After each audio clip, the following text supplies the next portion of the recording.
오늘은 사무엘상 4장 12절부터 22절을 본문으로 이가봇에서 세키나로, 또 하나님의 부지에서 하나님의 임재로 라는 제목으로 주의 말씀 전하겠습니다.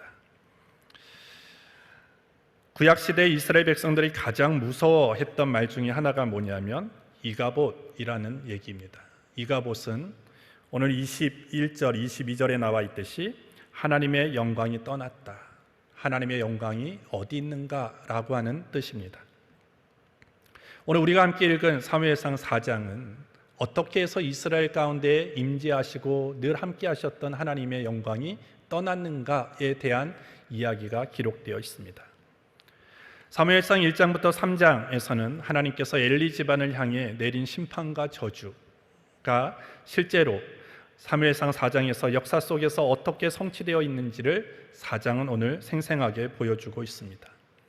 블레셋의 침공으로 인해서 이스라엘이 크게 패배하였습니다. 그리고 언약궤를 빼앗겼고 이로 인해서 대제사장 엘리 가문은 완전히 몰락할 수밖에 없었습니다. 엘리는 우리가 잘 알고 있듯이 이스라엘의 대제사장이었습니다. 사사시대의 말렵의 대제사장 겸 사사로서 40년 동안 이스라엘을 지도한 인물입니다. 그가 사역의 말년에 이제는 자신은 이선으로 물러나게 되었고요. 젊은 두 아들 홈리와 비느하스가 아버지를 대신해서 제사장으로 활동했습니다. 근데 문제는 뭐냐면 그 엘리와 그의 두 아들이 겉모습만 제사장이었을 뿐 외식을 넘어 하나님을 진노케 하는 그런 폐륜적인 그런 삶을 살았습니다. 하나님이 금지하시고 하나님이 명령하셨던 그런 것들을 하지 아니한 채 하나님이 금지했던 것들만 골라서 하는 그런 불량자의 그런 삶을 살았습니다. 그들은 제사를 멸시하였고요. 그리고 수종드는 여인과 동침하기도 했습니다. 그러한 상황 속에서 블레셋은 이스라엘을 쳐들어왔고요. 몇 번의 전투 속에서 이스라엘 군대가 블레셋과의 싸움에서 완전히 패배하는 그런 일이 일어났습니다. 첫 번째 싸움에서 4,000명이 죽임을 당했습니다. 두 번째 싸움에서 3만 명의 사람들이 무고하게 죽었습니다. 그리고 거기에서만 머물렀던 것이 아니라 언약궤까지 빼앗기는 그런 일을 당하게 되어집니다. 오늘 이러한 여러 가지 일들의 사건들을 겪으면서, 그리고 오늘 본문에 보시면 이 엘리는 그의 두 아들 홈리와 비느하스가 죽었다라는 소식을 듣고 자신도 결과적으로 떨어져 죽게 되어집니다. 한날에 아버지와 아들 둘 죽었다는 그 소식, 그리고 언약궤가 빼앗겼다는 그런 소식을 들었을 때 이 비느하스의 아내는요, 아이를 낳으면서 죽어가죠. 그리고 자신의 아기의 이름을 무엇으로 짓냐면 이가봇이라고 짓습니다. 그 당시의 상황, 그리고 자신이 처해져 있는 여러 가지 일들을 빗대어서 자기 자녀에게 이름을 그렇게 지어주죠. 결국 이 이가봇이라는 것은 지금까지 엘리의 가문이나 이스라엘에게 일어났던 여러 가지의 일들이 결국은 하나님의 영광이 떠남으로 인해서, 하나님이 부재하심으로 인해서 일어날 수밖에 없었다라는 것을 말해주고 있는 것입니다. 그렇다면 오늘 본문을 통해서 우리는 무엇을 다시 한번 점검해야 되는가? 나의 인생은 지금 이가봇의 인생인가? 하나님이 부재하시는 인생인가? 하나님이 함께 하시는, 임재하시는 그런 쉐키나의 인생인가를 우리는 점검해야 합니다. 그리고 우리는 어떠할 때 이가봇의 인생으로 갈 수밖에 없는지, 그리고 또 어떠할 때는 하나님이 함께 하시는 임마누엘 삶, 쉐키나의 삶으로 살아갈 수 있는가를 우리는 살펴봄으로 인해서 우리 모두가 이가봇이 아닌 그런 쉐키나의 인생으로, 하나님이 부재하시는 삶이 아니라 하나님이 늘 동행하시고 임재하시는 그런 복된 삶으로 나아갈 수 있는 우리 모두가 되기를 주님의 이름으로 축복합니다. 첫 번째로 우리는 인생의 모든 문제 앞에 항상 하나님께 묻고, 그리고 하나님께 듣는 신앙이 되어야 하는 것입니다. 오늘 본문은 아니지만 사무엘상 4장 1절부터 2절에 보시면 이스라엘과 블레셋과의 첫 번째 전투 장면이 기록되어 있습니다. 1절과 2절을 여러분들이 좀 보시면 사무엘의 말이 온 이스라엘에 전파되니라 이스라엘은 나가서 블레셋 사람과 싸우려고 에베네셀 곁에 진치고 블레셋 사람은 아벡에 진쳤더니 이스라엘을 대하여 항오를 벌이니라. 그 둘이 싸우다가 이스라엘이 블레셋 사람 앞에서 패하여 그들에게 전쟁에서 죽임을 당한 군사가 4,000명 가량이라. 블레셋이 이스라엘을 침공해 왔습니다. 그리고 그 블레셋과 그 이스라엘의 싸움 끝에는 결과적으로 4,000명이라는 그 이스라엘 군사들이 죽게 되어지는, 결국 전쟁의 패배를 맛보게 됩니다. 그 전쟁 이후에 이스라엘은 함께 모여서 우리는 왜 패배할 수밖에 없었는가? 우리는 왜 전쟁에 지금 질 수밖에 없었는가에 대한 이유를 찾습니다. 3절을 보시면 백성이 진으로 돌아오매 이스라엘 장로들이 가로되 여호와께서 어찌하여 우리로 오늘 블레셋 사람 앞에 패하게 하셨는고 여호와의 언약궤를 실로에서 우리에게로 가져다가 우리 중에 있게 하여 그것으로 우리를 우리 원수들의 손에서 구원하게 하자 하니, 이렇게 되어 있습니다. 이스라엘 장로들이 모여서 찾아낸 이유가 무엇입니까? 하나님의 언약궤가 우리 가운데 있지 않았기 때문이다. 그 이유 때문에 우리는 블레셋과의 전쟁에서 패배했다라는 결론에 이릅니다. 그렇다면 우리는 그 언약궤만 가져온다면, 그 언약궤만 앞장세운다면 다시 우리가 그 전쟁에서 승리할 수 있을 거라고 생각을 했습니다. 그래서 그때까지 실로의 언약궤가 있었는데 실로에 있던 언약궤를 가져오도록 결정했습니다. 그리고 두 번째 전쟁을 하지요. 근데 두 번째 전쟁을 했을 때 어떤 결과가 일어났습니까? 10절부터 11절에 보시면 블레셋 사람이 쳤더니 이스라엘이 피하여 각기 장막으로 도망하였고 사륙이 심히 커서 이스라엘 보병에 엎드려진 자가 3만이었으며 하나님의 궤는 빼앗겼고 엘리의 두 아들 홈리와 비느하스는 죽임을 당하였더라. 이스라엘 장로들이 예상했던 것과는 전혀 반대되는 결과가 나타났습니다. 하나님의 언약궤를 앞세우고 하나님의 언약궤와 함께 전쟁에 나아가서 우리가 싸우면 반드시 이길 거라고, 우리는 그 앞에 싸웠던 패배를 철저하게 우리는 갚아줄 거라고 생각하고 나아갔는데 결과는 그들의 예상과는 전혀 다른, 어떻게 보면 1차 전쟁보다도 더 처참한 결과를 얻게 되었습니다. 블레셋이 전쟁에서 또 대승을 거둡니다. 거기에만 멈추는 것이 아니라 이제는 언약궤까지 빼앗겨 버렸습니다. 언약궤가 앞세웠는데 언약궤가 진중에 있었음에도 불구하고 왜 이스라엘은 패배하게 되었습니까? 그것은 그들이 처음 번째 패배했을 때 이스라엘이 놓쳤던 것이 있어요. 그것은 뭐냐면 왜 패배했는지를 하나님께 물었어야 됩니다. 그들이 왜 패배했는지를 이스라엘 장로들이 모여서 함께 의논한 것까지는 좋았던 것 같아요. 3절 상반절에 보면 그들은 훌륭하게도 문제의 핵심을 정확하게 읽어냅니다.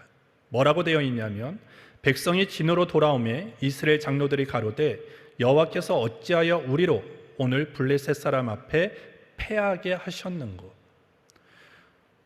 오늘 우리가 지금 1차 전쟁에 있어서 블레셋에서 패했던 이유는 우리의 훈련이 부족해서가 아니고 블레셋 사람이 강해서가 아니고 그들이 너무 잘 싸워서도 아니고 우리가 무기가 약해서도 아니라 그것은 하나님께서 어찌 그렇게 하셨는고 라고 하는 문구에 보면 하나님이 거기에 주관자였다라는 것입니다. 여기까지는 너무나 잘했던 것 같아요. 근데 그 이후에 뭔가 그들이 실수를 합니다. 그것이 뭐냐면 하나님이 모든 것들을 주관하셨다라고 얘기는 하는데 그 주관자인 하나님께 묻지 않습니다. 그 주관자였던 하나님께 왜 우리가 패배했는지 원인을 알려달라고 하지 않아요. 우리가 그 패배를 당했지만 다음의 전쟁에서는 우리가 어떻게 싸워야지만 어떻게 해야지만 이길 수 있는가에 대한 대안도 하나님 앞으로 하나님께 들으려고 하지 않았다라는 것입니다. 그냥 그들이 스스로가 결정을 내버려요. 그것이 뭐냐면 3절 하반절에 보시면 여호와의 언약궤를 실로에서 우리에게로 가져다가 우리 중에 있게 하여 그것으로 우리를 우리 원수들의 손에서 구원하게 하지 아니. 너희 진중에 언약궤가 없었기 때문이야. 언약궤를 앞세우지 않았기 때문이야 라고 하나님이 말씀하시지 않았어요. 이스라엘 장로들끼리 모여서 논의하고 회의한 결과가 그렇게 나온 것입니다. 그것은 자신들의 생각, 자신들의 경험, 그리고 자신들의 어떤 논의에 있어서 결론이지 그것은 하나님께서 말씀해 주신 것도 아니고 하나님이 알려주신 것도 아니라는 것입니다. 좀 비슷한 사건이 아이성 전투에서 벌어집니다. 이스라엘은 아이성 전투에서 패합니다. 이때 여호수아는 하나님 앞에 나아가서 울며 하나님께 뜻을 여쭤봅니다. 하나님, 왜 우리에게 이런 일이 일어났습니까? 하나님 앞에 간절히 주의 뜻을 구하고, 왜 우리는 이 아이성 싸움에서 충분히 이길 수 있었을 것 같은데 왜 우리는 패배할 수밖에 없었는가를 물었을 때 하나님이 그 여호수아에게 패배의 원인을 가르쳐 주시죠. 그것은 뭐냐면 아간이라는 사람이 하나님께 바쳐져야 할 금과 은과 외투를 도적질했기 때문이다 라고 분명하게 가르쳐 줬어요. 그리고 그 이스라엘은 이 하나님의 것을 도적질한 아간을 결국은 데려다가 돌로 쳐서 죽입니다. 그때서야 하나님의 진노가 멈추고 그 이후부터 이스라엘은 가나안 정복 전쟁에서 연승하는 그런 결과를 얻게 됩니다. 하지만 오늘 본문 사건에서는 뭡니까? 이스라엘 장로들은 하나님의 뜻을 묻지 않았습니다. 그들이 만약에 하나님께 여쭤보았다면 하나님은 그들이 왜 패배할 수밖에 없었는가에 대한 원인을 알려주셨을 거예요. 그리고 그 원인을 알았다면 아마 답과 길을 알 수 있었을 것입니다. 근데 그들은 하나님께 묻지 않죠. 그냥 그들끼리 모여서 회의하고 그들끼리 어떤 논의를 통해서 하나의 결과를 얻은 것, 그것이 언약궤를 가져오자, 언약궤를 앞세우자라는 것입니다. 여러분들, 우리도 인생을 살아갈 때요, 우리가 하나님의 임재하시는 인생, 하나님이 부재하시는 인생이 아니라 하나님이 늘 동행하시고 임재하시는 그런 인생을 살아가기 위해서는 우리에게 꼭 필요로 하는 태도가 있습니다. 그것이 뭐냐면 늘 하나님 앞에 묻는 신앙입니다. 그리고 물었다라고 하면 하나님으로부터 듣는 신앙도 가져야 된다는 것입니다. 우리는 우리 앞에 놓여져 있는 모든 일을 하나님 앞에 뜻을 구해야 돼요. 더욱이 우리가 하나님의 징계를 받는다고 생각할 때 우리는 그때는 더 하나님의 뜻을 구해야 된다는 것입니다. 우리는 죄가 없을지라도 연단을 위해서 하나님이 고난을 주실 때도 있어요. 그때는 하나님의 사랑을 믿고 참고 견뎌야 하는 시간이에요. 그 시간을 통해서 우리는 우리의 인격의 변화도 일어나고 또 우리의 인격의 성숙의 기회가 될 수도 있습니다. 하지만 때로는 우리의 지금 고난과 역경과 우리의 모든 어려움들이 우리의 죄로 인한 것일 수도 있다는 것입니다. 그때는 어떻게 해야 됩니까? 하나님, 내가 왜 이 고난을 당해? 내가 뭘 하나님 앞에 지금 죄를 저질렀습니까? 하나님을 진노케 한 것이 무엇입니까? 라고 하나님의 뜻을 묻고 하나님이 그 부분에 대해서 우리가 알려주실 때 철저하게 회개할 때 그 모든 진노는 걷어들여지고 우리의 삶은 회복되어질 수 있게 되어지는 것입니다. 오늘 이스라엘에게 있어서 가장 필요했던 건 뭡니까? 회개입니다.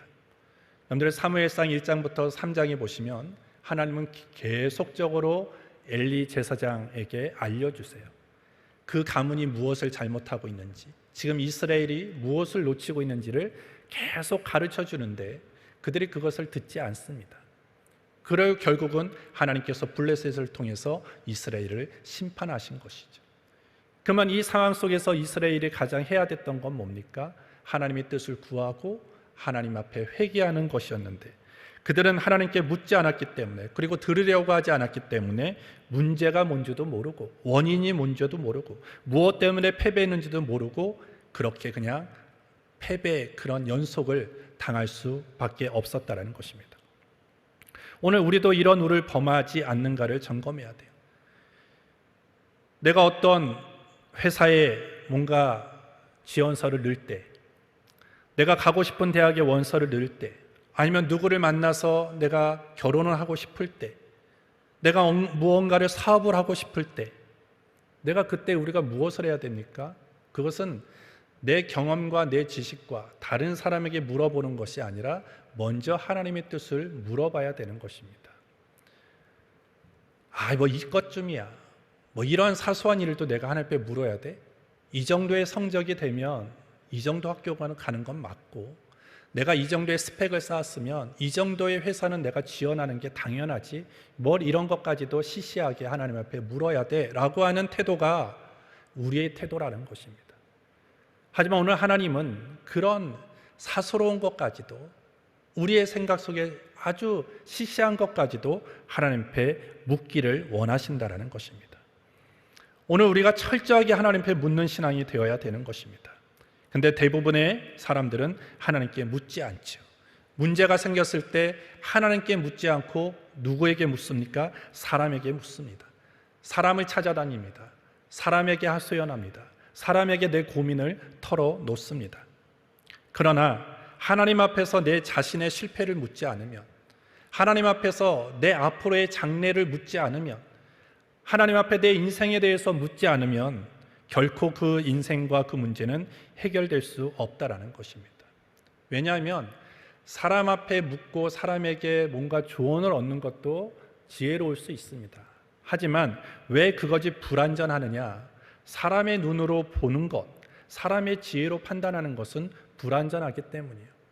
우리는 다 죄인입니다. 우리의 시각도 죄로 오염되어 있습니다. 우리의 기도, 우리가 살아가는 방식도 다 완전하지 않습니다.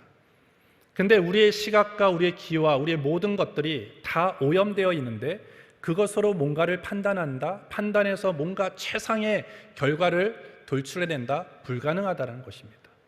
그렇기 때문에 우리는 하나님의 시각으로 볼 수 있어야 되고요, 하나님이 돌출해 주시는, 하나님이 말씀하시는 그런 해결책을 가지고 살아가야 되는 것이죠. 그러기 위해서는 어떻게 돼요? 하나님 앞에 물어야 되는 것입니다. 하나님의 뜻을 구하고 하나님 앞에 답을 찾아서 우리가 그것을 붙잡고 나아갈 때 우리는 실패한 자리에서도 다시 일어설 수 있고, 이제는 반복적인 실패가 아니라 늘 승리하는 인생으로 살아갈 수 있게 되어지는 것입니다. 따라서 우리는 어떤 문제를 만나든, 그리고 어떤 실패를 당했든 그 어떤 결과가 발생하면 우리는 의논하고 조사하고 회의하는 것보다 우리에게 먼저 있어야 될 태도는 뭐냐면 하나님 앞에 무릎을 꿇는 거예요. 하나님 앞에 무릎을 꿇고 기도해야 되는 것입니다. 기도할 때 비로소 문제가 보이고, 그리고 문제가 보여야지만 원인을 찾게 되어지고, 원인을 알면 대안을 알고 답을 찾을 수 있게 되어지는 것입니다. 그래서 오늘 우리 모두가 늘 모든 인생의 문제 앞에 항상 하나님께 묻는 신앙, 그리고 물었다라고 한다면 하나님이 나에게 답을 알려주실 때까지 기다리고, 그리고 그것을 듣는 그런 신앙으로 나아갈 때 우리의 모두는 하나님이 임재가 가득한 그런 쉐키나의 복된 인생으로 살아가게 될 줄 믿습니다.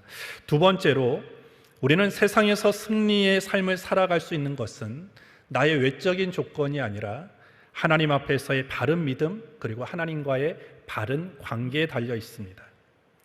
블레셋과의 전투에서 패한 이스라엘은 하나님의 뜻을 묻지 않았습니다. 그리고 전쟁의 패배의 원인을 방법론에서 지금 계속 찾고 있습니다.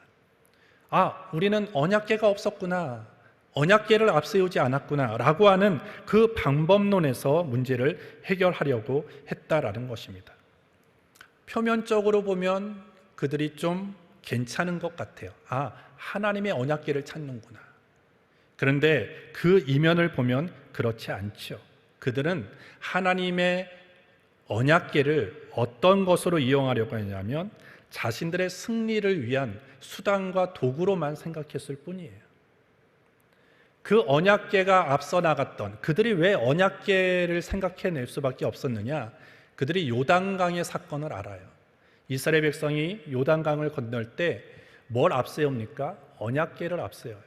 그들이 여리고 성을 무너뜨릴 때 뭘 앞세웁니까? 언약궤가 앞장섰습니다. 우리가 이스라엘의 역사를, 우리의 조상들의 역사를 봤을 때 언약궤를 앞세웠더니 그렇게 창궐했던 요단강이 한순간에 멈춰졌네. 그리고 그 이스라엘의 사람들이 건너갔네. 그렇게 견고하고 탄탄했던 여리고성이 언약궤를 앞세워서 그들이 그 성을 돌았을 때 한순간에 그 성이 무너졌네. 그러면 이 블레셋과의 싸움에서도 언약궤라는 것을 앞세우게 하면 되겠구나 라고 생각했던 것입니다. 그런데 그들이 뭘 놓쳤습니까? 언약궤를 앞세운 것 더하기 하나님의 명령을 놓쳐버린 것입니다. 하나님이 그냥 언약궤만 앞세우라고 하지 않았습니다. 여호수아 3장 5절에 보시면 여호수아가 또 백성에게 이르되 너희는 스스로 성결케 하라. 여호와께서 너희 가운데 기사를 행하시리라. 그들이 언약궤도 앞세웠지만 그들이 먼저 했던 것은 그들 스스로가 성결케 해야 됐다는 것입니다. 그들의 공동체가 거룩해져야 되고요, 그들의 진이 거룩해져야 했습니다. 신명기 23장 9절부터 14절에 보시면 출전할 때, 전쟁에 출전할 때 하나님께서 어떻게 준비하라고 하셨는지에 대해서 기록하고 있습니다. 제가 읽어드리겠습니다. 내가 대적을 치러 출진할 때에 모든 악한 일을 스스로 삼갈지니 너희 중에 누가 밤에 몽설함으로 부정하거든 진 밖으로 나가고 진 안에 들어오지 아니하다가 해질녘에 목욕하고 해진 후에 진에 들어올 것이요 너의 진 밖에 변소를 베풀고 그리로 나가되 너의 기구에 작은 삽을 더하여 밖에 나가서 대변을 통할 때 그것으로 땅을 팔 것이요 몸을 돌이켜 그 배설물을 덮을지니 이는 내 하나님 여호와께서 너를 구원하시고 적군을 내게 붙이시려고 내 진중에 행하심이라.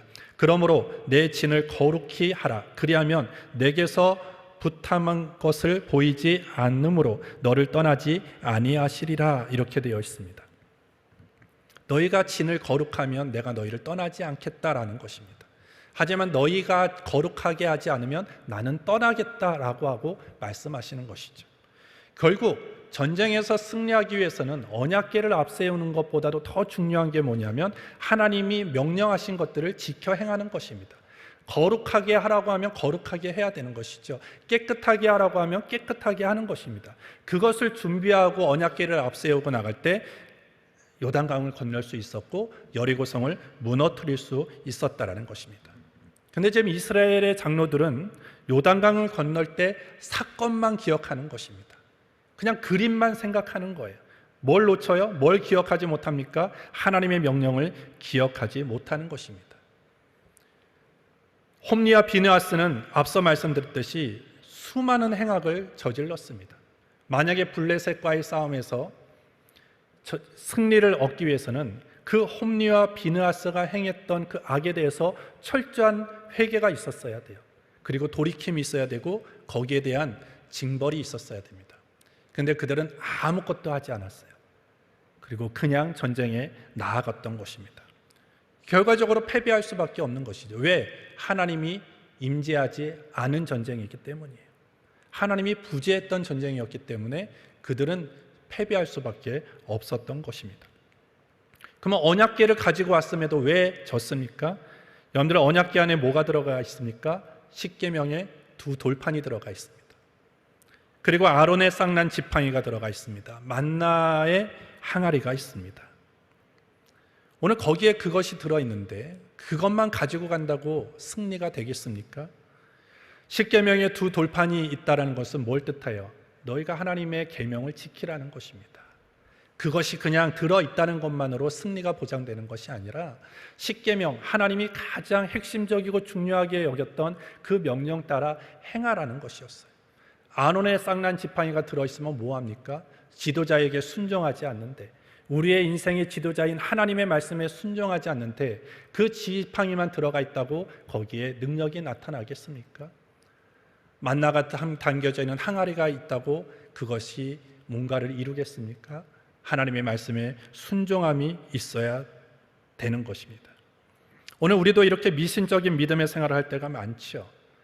오늘 어떻게 보면 이 언약궤를 앞세웠던 것들은 하나님을 철저하게 신뢰했다라고 하기보다는 그들은 어떤 미신적인 것을 선택한 것입니다. 오늘 우리도 신앙생활할 때 우리가 신앙이 있어, 나는 주님을 믿어, 하나님을 믿는다고 하지만 나도 모르는 사이에 그런 미신적인 신앙으로 하나님을 도구화하는 그런 어리석음을 범할 때가 있다라는 것입니다. 십자가의 목걸이를 걸고 운전석에 십자가에 어떤 뭔가 메달을 달고 다니면 안전할까라는 생각. 아니죠. 그걸 달고 있다고 해서 사고가 안 납니까? 사고가 나죠. 내가 안전운행해야 돼요. 그리고 운전을 할 때마다 늘 기도하고 성령님 나와 함께 해달라고, 동성해달라고 기도하면서 운전을 해야 됩니다. 하지만 십자가가 달려있다고 해서 안전이 보장되어지는 것은 아니라는 거예요. 오늘 우리가 십자가 아주 중요합니다. 하지만 십자가 이 하나의 형상의 자체에는 힘이 있는 것이 아니에요. 십자가가 담아내고 있는 의미를 알아야 되고요. 우리는 십자가를 바라보면서 거기에서 하나님의 사랑과 예수님의 은혜와 하나님의 그 우리를 향한 그 사랑을 우리는 느낄 수 있어야 되는 것입니다. 그것을 다 놓쳐버리고 그냥 십자가만 내가 쥐고 살면, 내가 십자가만 걸고 다니면 내가 안전이 보장될 거라고 하는 것은 오늘 지금 이스라엘 장로들이 행한 것과 별반 다름이 없다라는 것입니다. 자동차에 성경책을 두면 사고가 나지 않을 거라고 얘기를 해요. 헌금을 많이 내면 돈을 많이 벌 거라고 얘기를 합니다. 교회에 많이 자주 나오면 복을 받을 것이라고 얘기를 합니다. 완전히 틀린 얘기는 아니지만 그것이 또 맞는다라고도 얘기할 수 없다라는 것입니다. 중요한 건 뭡니까? 그런 것으로 도구화하지 말라는 것입니다. 정말로 하나님의 임재, 하나님이 함께 하시는 복된 인생이 되려면 정말로 우리의 마음이 하나님을 순수하게 믿어야 되고 하나님을 정직하게 신뢰함으로 나아갈 수 있어야 되는 것입니다. 하나님은 알라딘 요술램프에 나오는 진화가 아니에요. 그냥 원하는 거 얘기하면 그냥 주시는 그런 요정이 아니라는 것입니다. 그런데 우리는 자꾸 하나님 앞에 나아갈 때 그런 알라딘 요술램프의 요정, 지니처럼 하나님을 대하는 경우들이 너무나 많다라는 것입니다. 여러분들, 하나님이 함께 하지 않으면 아무런 힘이 되지 못해요. 어떤 것도 힘이 될 수 없다라는 것입니다. 오늘 본문처럼 언약궤 자체의 위력이 있는 것이 아니라 능력은 하나님의 임재에 있다라는 것입니다. 따라서 우리는 하나님을 우리의 인생의 편리함을 위해서, 또한 더 많은 것들을 누리기 위해서, 건강하기 위해서, 형통하기 위해서 하나님을 도구나 수단으로 이용하면 절대 안 된다라는 것입니다. 어떤 외적인 무엇인가를 바꾸고 더한다고 해서 문제가 해결되는 것이 아니라 중요한 것은 하나님 앞에 서는 우리의 마음입니다. 하나님 앞에 서는 우리의 태도고 우리의 자세라는 것입니다. 따라서 우리는 다른 겉모습을 바꾸기보다는 먼저 하나님 앞에 서 있는 나의 마음을 점검해야 되고요. 하나님 앞에 내가 얼마나 진실하고 정직한 모습으로 서 있는가를 우리는 다시 한번 나를 들여다봐야 되는 것입니다. 오늘 이스라엘이 블레셋에서 패한 것은 숫자가 적어서도 아니고 무기가 약해서도 아니라는 것입니다. 결론적으로 하나님과의 관계가 무너졌기 때문이에요. 하나님과의 관계가 무너지고 그들이 하나님 앞에 바른 신앙의 자세로 나아가지 않았기 때문에 패배할 수밖에 없었던 것이죠. 오늘 우리도 마찬가지입니다. 세상에서 승리하기 위해서, 세상에서 정말 복이 되는 복된 도구로 하나님 앞에 사용되기 위해서 우리에게 가장 중요한 것은 외적인 조건이 아니라 하나님과의 관계를 잘 정립하시기를 바랍니다. 바른 믿음의 소유자가 되어질 때 하나님의 임재하시는 그런, 하나님이 우리와 동행하시는 그런 인생이 되어질 수 있는 것입니다. 많은 사람들이 세상의 성공을 위해서 하나님과의 관계를 좀 미뤄두는 경우가 있어요. 우리 학생들도 마찬가지죠. 좋은 학교에 가기 위해서, 좀 더 성적을 올리기 위해서 예배하는 것을 잠시 내려놓는 학생들이 있어요. 또 그리고 그것을 부추기는 부모님들이 있습니다. 너무나 어리석은 지금 행동을 하고 있는 것입니다. 우리의 직장을 위해서, 내가 직장에서 인정받고 승진하기 위해서 주의를 범하고 그 시간에 내가 일을 하는 경우들이 있습니다. 내가 충분히 그 시간을 조정하고 스케줄을 조정하고 내가 하나님을 예배할 수 있는 그런 여건이 됨에도 불구하고 그 예배의 자리를 포기하고 은혜의 자리를 포기한 채 그냥 내가 생각했던 성공을 위해서만 나아갔을 때 과연 진정한 성공을 이룰 수 있겠느냐라는 거예요. 왜? 우리의 인생의 성공과 실패는 어디에 달려 있느냐? 하나님의 임재하시느냐, 하나님이 부재하시느냐에 대해 달려있기 때문이다라는 거예요. 따라서 우리는 늘 성공과 승리를 위해서는 우리는 어떻게 해야 됩니까? 주께로 돌아가야 되는 거예요. 하나님과의 바른 관계가 가장 중요한 것입니다. 내가 성공하기 위해서 하나님 앞에 가는 건 아니죠. 내가 승리하기 위해서 하나님 앞에 돌아가는 건 아니에요. 늘 하나님의 나라와 의를 위해서 먼저 구하는 하나님 중심, 하나님 우선주의의 삶을 살아갈 때 하나님께서는 때를 따라서 우리에게 성공도 주시고 또한 형통한 삶도 주시고 건강도 주시는 것입니다. 그것을 위해서 하나님 앞에 가는 건 아니지만 우리가 준비된 자로서 하나님 앞에 섰을 때 하나님은 거기에 합당한 상을 주신다라는 것입니다. 따라서 우리 모두가 하나님 앞에 바른 믿음으로 그리고 하나님께 바른 관계를 유지하기 위해서 날마다 힘쓰는 우리 모두가 되기를 주의 이름으로 축복합니다. 세 번째로 우리는 이가봇의 삶이 아니라 임마누엘 인생, 쉐키나의 인생이 되어야 하는 것입니다. 오늘 본문의 21절부터 22절을 보시면 이르기를 영광이 이스라엘에게서 떠났다 하고 아이 이름을 이가봇이라 하였으니 하나님의 궤가 빼앗겼고 그 시부와 남편이 죽었음을 인함이며 또 이르기를 하나님의 궤를 빼앗겼으므로 영광이 이스라엘에게서 떠났다 하였더라. 엘리의 며느리죠. 아이를 낳다가 죽어가면서도 무엇을 지금 말하고 있습니까? 하나님이 우리에게서 떠났구나. 하나님의 영광이 우리에게서 떠났구나 라고 하면서 그 아들의 이름을 이가봇이라고 지었습니다. 남편이 죽은 게 너무나 슬픕니다. 그리고 시아버지도 죽은 것이 너무나 마음이 아픕니다. 근데 이 여인에게 있어서 가장 그 마음을 아프게 했던 게 뭡니까? 시아버지가 죽은 것, 사랑하는 남편이 죽은 것보다도 더 마음을 아프게 한 것이 뭐냐면 자신들의 삶의 자리에서 하나님의 영광이 떠나간 것이었어요. 그것을 애통해하면서 지금 아들에게 이름을 지어준 것입니다. 여러분들이 이스라엘의 역사를 잘 살펴보면요, 이스라엘이 형통하고 복된 삶으로 늘 하나님의 보호하신 가운데 걸어갔을 때는 언제냐면 늘 하나님의 말씀에 순종하고 말씀 따라 살았을 때예요. 그래서 쉐마, 들으라 라고 하는 하나님의 명령 따라 거기에 귀를 기울이고 민감하게 행동했을 때는 늘 그 나라는 국가나 가정이나 개인의 삶이 풍성해질 수 있었습니다. 하지만 이제 하나님의 영광이 떠나가고 있는데 하나님의 영광이 떠나가고 있을 때 그들의 안에 조금씩 일어났던 현상이 뭐냐면 쉐마라는 단어가 들려지지 않았어요.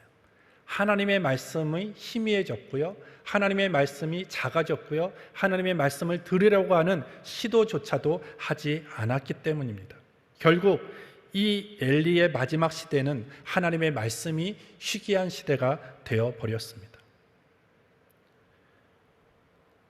오늘 여러분들 이가봇, 하나님의 영광이 떠났다, 이것보다 우리의 인생에 더 무섭고 두려운 그런 일은 없어야 하는 것입니다.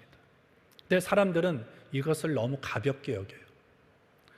오늘 많은 사람들이 내가 경영하는 일터, 내가 운영하는 사업장에 사람이 떠나는 것을 두려워합니다.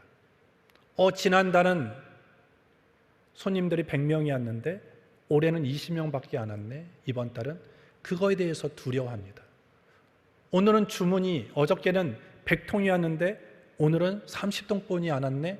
그거를 두려워합니다. 수출 전선에 있는 바이어들이 빠져나가는 것을 두려워합니다. 내가 투자했던 주식이 빠지는 것을 두려워합니다. 내가 투자했던 부동산의 어떤 매매가가 떨어지는 것을 두려워합니다. 그런 것들은 두려워하는데 내 삶에서 하나님의 영광이 떠나는 것, 그것은 우리에게 별 관심이 없는 것 같습니다. 여러분들, 그것보다도 더 중요한 것은 없습니다. 우리에게 가장 중요한 것은 하나님의 영광이 늘 임하는 삶이 되어야 돼요.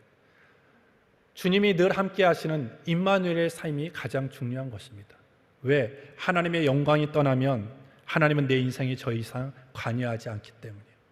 하나님의 영광이 떠난 인생은 하나님이 돌봐주지 않기 때문입니다. 하나님이 떠난 인생은 더 이상 하나님께서 내 인생에 관심을 보이지 않기 때문입니다. 부족할지라도 이 이가봇의 삶이 얼마나 두렵고 얼마나 처참한가를 깨닫는다면 하나님의 영광이 떠나지 않기를 우리는 늘 간절히 기도하고, 그리고 믿음을 지키기 위해서 하나님과의 관계를 바르게 유지하기 위해서 힘쓰는 그런 신앙이 되어질 때 우리는 이가봇의 삶이 아니라 임마누엘 인생, 쉐키나의 인생이 되어지는 것입니다. 따라서 오늘 여러분들 성경에 보시면 모세가 이스라엘 백성을 광야의 길을 인도할 때 환경적으로는 가장 위험하고 가장 어려운 시간이었지만 오늘 그곳에는 하나님이 함께 하셨어요. 낮에는 구름 기둥으로, 밤에는 불 기둥으로 하나님이 임재, 하나님이 함께 하시는 증거들이 늘 나타났던 곳이 광야입니다. 외적으로는 가장 위험하고 상황적으로는 가장 힘든 그런 장소와 시간이었지만 반대로 생각해 보면 가장 안전하고 가장 복된 자리와 시간이 광야의 40년 시간이었어요. 왜? 하나님이 함께 하셨기 때문에, 하나님의 임재가 늘 있었던 시간이었고 장소였기 때문입니다. 요셉도 애굽의 노예로 팔려갔습니다. 하지만 그는 형통한 사람이 되었습니다. 왜? 하나님이 그와 함께 하셨다라고 창세기는 기록하고 있습니다. 다윗, 아버지도 인정하지 않았던 아주 연약한 8째 아들이었습니다. 하지만 하나님이 함께 하시니까 이스라엘의 위대한 성군이 되었고, 또한 그 전에는 골리앗과의 싸움에서 승리하는 위대한 장수가 될 수 있었다라는 것입니다. 여러분들, 그렇기 때문에 하나님의 영광이 임하는 인생이 얼마나 복 있는 인생인가 우리는 알 수 있습니다. 그래서 여러분들, 하나님의 영광이 떠난 다음에 후회하는 인생 되지 마시고 늘 하나님의 영광이 우리와 함께하고 하나님이 나와 함께 하시고 하나님이 동행하시는 그런 복된 삶을 살아가기 위해서 힘쓰는 저와 여러분들이 되기를 주의 이름으로 축복합니다. 그렇다면 나는 지금 이가봇의 인생으로 가고 있는가? 나는 쉐키나의 인생으로 가고 있는가? 내 인생은 지금 하나님이 부재하시는가, 하나님이 임재하시는 인생인가를 여러분들이 아주 객관적으로 여러분들의 스스로를 점검해 보시기를 바랍니다. 내 삶에 하나님이 부재하시는 것 같아 라고 느껴진다면 왜 내 삶은 그러할 수밖에 없었는가를 한번 점검해 보십시오. 내가 하나님을 내 성공의 도구로만 사용하지 않았는가? 내 마음과 자세는 절대 변화되지 않았는데 여러 가지 외적인 것들로만 내가 그 문제를 풀어가려고 하지 않았는가? 하나님과의 관계는 별 중요하게 여기지 않은 채 내가 그냥 외적인 스펙, 외적인 조건들만 채워가려고 하지는 않았는가? 우리는 점검해 볼 필요가 있다는 것입니다. 그 이가봇의 모습에서 우리가 쉐키나의 모습으로 가려면 그것을 다 바꾸면 되는 것입니다. 오늘 하나님이 말씀을 통해서 우리에게 알려주셨듯이 오늘 우리의 모든 삶에 늘 하나님에 대한 바른 신앙, 그리고 바른 관계, 그리고 바른 믿음으로 나아갈 때, 그리고 하나님 앞에서 모든 내 인생의 문제를 묻고 듣겠다라고 하는 그런 겸손한 자세로 나아갈 때 우리의 삶에는 이제는 주님이 늘 함께 하시고 우리를 보호하시고 인도해 주시는 임마누엘과 쉐키나의 인생으로, 그런 복된 인생으로 바뀌는 우리 모두가 되어지게 될 줄 믿습니다. 하나님 아버지, 감사합니다. 오늘 이 저녁 이렇게 주님 앞에 나와서 예배하게 하신 것 감사합니다. 주신 말씀 기억하며 늘 하나님 앞에 묻고 듣는 신앙인이 되게 하여 주시고, 어떤 외적인 조건을 추구하기보다는 먼저 하나님 앞에서 바른 믿음으로 바른 관계를 우리가 세워가기에 힘쓰는 자 되게 하여 주셔서 늘 하나님의 영광이 우리와 함께하는 그런 쉐키나의 인생, 임마누엘 인생이 되어줄 수 있도록 인도하여 주시옵소서. 예수님의 이름으로 기도합니다. 아멘.